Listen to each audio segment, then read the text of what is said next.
sense? Right? So from here now, what I do, I need to connect now this with the trochanter with the knee.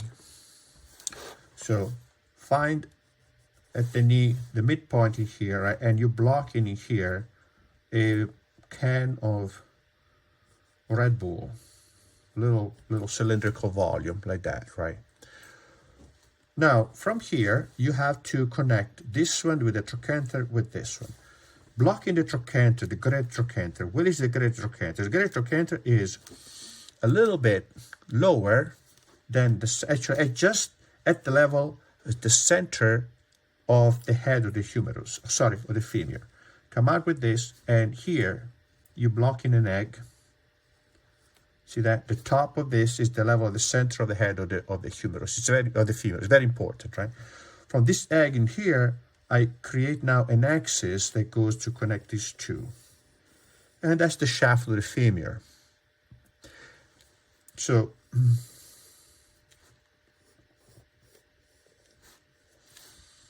it's very important now that when you block in the detail of the neck with the femur, you create a joint that is like this. This is the head of the femur. This is the trochanter right here. Go down like that. This is the shaft. You do not want the neck to be at 90 degrees with the trochanter. It has to be like that. It has to be 130, 124, and 136, between, let's say 130 degrees. Because what happened is this, is the weight that comes from here is distributed here, and then from here goes down like that. So if this is 90 degrees, when I apply weight in here, that breaks. But if this is at an angle, the weight is going to flow down like that. It's a beautiful machine, right? So that's really important to understand. Do I see it?